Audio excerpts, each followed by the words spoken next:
নির্বাচনী পরিবেশ তথ্য বিশ্লেষণ ভোটের হিসাব প্রচারণা নিয়ে আরও জানাতে মৌলভীবাজার ও মুন্সিগঞ্জ থেকে যুক্ত হচ্ছেন আমাদের সহকর্মীরা।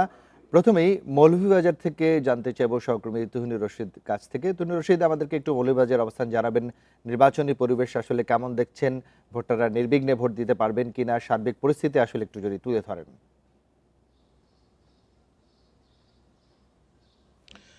দেখুন, মৌলভীবাজারে হচ্ছে 4টি সংসদীয় আসন এবং এই 4টি সংসদীয় আসনে 24 জন প্রার্থী এবছর নির্বাচনে লড়ছেন এবং এই 24 জনের মধ্যে বিএনপির হচ্ছেন 4 জন প্রার্থী, বাংলাদেশ জামায়াতে ইসলামী রয়েছেন 3 জন প্রার্থী, স্বতন্ত্র প্রার্থী এবং বাম রাজনৈতিক দলের প্রার্থীরাও রয়েছেন। তো নির্বাচনী মাঠে আসলে এখন যে পরিস্থিতি, প্রার্থীরা তারা ভোটারদের কাছে যাচ্ছেন, তাদের কাছে বিভিন্ন প্রতিশ্রুতি দিচ্ছেন এবং তাদের কথা শুনছেন।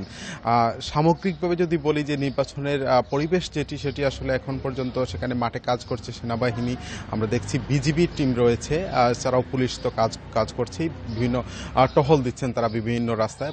পাশাপাশি যে নির্বাচনী আমেজ আসলে সেই আমেজটি এখন পর্যন্ত আমরা ওইভাবে দেখছি না, তবে বিভিন্ন জায়গায় উঠান বৈঠক কিংবা ছোট ছোট সভা সমাবেশ সেগুলি আমরা দেখছি।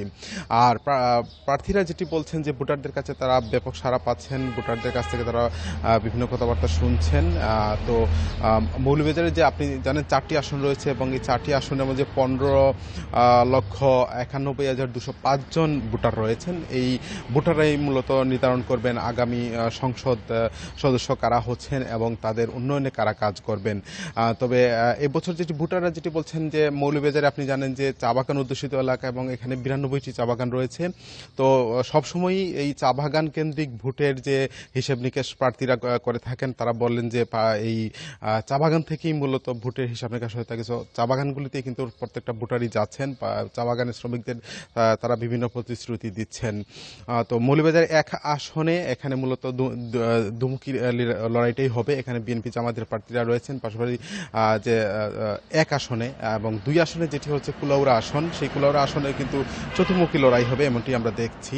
এবং মৌলভীবাজার 1, 3 এবং 4 আসন, এই 4 আসনগুলোতেও কিন্তু প্রার্থীরা ছুটে যাচ্ছেন। সকাল থেকে রাত পর্যন্ত তারা প্রার্থীদের দ্বারে যাচ্ছেন এবং ভোট তারা চাচ্ছেন। তো সব মিলিয়ে আসলে মৌলভীবাজারের আমেজ সেটি নির্বাচনের আমেজটা মোটামুটি দেখছি আমরা। তবে নির্বাচনের সময় যত ঘনিয়ে আসছে আরও আমেজটা বাড়বে এমনটাই কিন্তু প্রত্যাশা করছেন এখানকার প্রার্থীরা। আপনাকে ধন্যবাদ। আমরা এবার একটু মুন্সিগঞ্জে যুক্ত হতে চাই। মুন্সিগঞ্জ থেকে জানাবেন আমাদের সহকর্মী জিতু রায়। জিতু, আমরা শুনছিলাম মৌলভীবাজারের পরিস্থিতি, এবার আপনার কাছ থেকে একটু জানতে চাইবো যে আপনার এলাকায় যারা প্রতিদ্বন্দ্বিতা করছেন প্রার্থীরা, এবার নতুন পুরাতন অনেক প্রার্থী রয়েছেন, তাদের কাদের মধ্যে বেশি প্রতিদ্বন্দ্বিতা হতে পারে এবং প্রার্থীদের পাশাপাশি ভোটাররা আসলে কাকে বেছে নেবেন, তাদের প্রতিক্রিয়া কেমন পাচ্ছেন? আমরা কথা বলেছি ভোটারদের সঙ্গে এবং প্রার্থীদের সঙ্গে। যে 3টি আসন রয়েছে, এই 3টি আসনের ভোটারদের চাহিদা বা ভোটারদের প্রত্যাশা পূরণের জায়গা কিন্তু ভিন্নতা রয়েছে।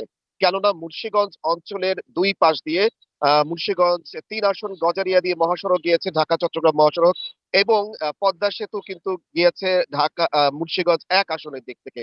তো 2 পাশেই 2টি মহাসড়ক থাকার কারণে কিন্তু মুন্সিগঞ্জ 1 আসনের থেকে মুন্সিগঞ্জ 2 এবং 3 আসনটি কিন্তু সরাসরি ভাবে যোগাযোগের জায়গা থেকে যথেষ্ট বঞ্চিত হয়েছে বলে ধারণা করছেন বা এই কথাটি বলছেন ভোটাররা। তারা যেটি বলছেন, প্রত্যাশিত উন্নয়ন হয়নি বলে তারা কিন্তু যোগাযোগ ব্যবস্থা থেকে পিছিয়ে আছেন এবং একই সাথে স্বাস্থ্য খাতে যথেষ্ট পিছিয়ে রয়েছে মুন্সিগঞ্জ। আর এই কারণে ভোটাররা তাদের বিষয়টি এবার কড়াই গন্ডায় কষবেন বলে তারা বলছেন। তারা যেটি বলছেন, তারা প্রার্থীদের কথা শুনছেন এবং প্রার্থীরাও বলছেন সমস্যার কথাগুলো তারা ভোটারদের কাছ থেকে শুনছেন। এই দুইয়ের সমন্বয়ে 12ই ফেব্রুয়ারি যে ভোট গ্রহণটি হতে যাচ্ছে, সেটি মুন্সিগঞ্জ 3টি আসনের জন্য প্রত্যাশিত হবে, এটাই প্রত্যাশা করা যাচ্ছে এই মুহূর্ত পর্যন্ত। আর আমরা যেটি লক্ষ্য করেছি, মুন্সিগঞ্জের 3টি আসনে প্রচারণা একেবারে তুঙ্গে এখন। কেননা 1 এবং 3 আসনে বিএনপি সমর্থিত প্রার্থীর বাইরেও কিন্তু রয়েছে স্বতন্ত্র প্রার্থী এবং যারা শক্ত অবস্থানে রয়েছেন। আর এই সমর্থনের জোগান বা জানান দেওয়ার জন্য কিন্তু প্রতিদিন আমরা লক্ষ্য করছি মুন্সিগঞ্জ 1 এবং 3 আসনে বিএনপি সমর্থিত প্রার্থী এবং স্বতন্ত্র প্রার্থী তারা নিজেদের সমর্থনকে শক্ত এবং জোরালো করবার জন্য কিন্তু বেশ বড় বড় শোডাউন করছেন এবং নিজেদের অবস্থান জানান দিচ্ছেন ভোটারদের কাছে।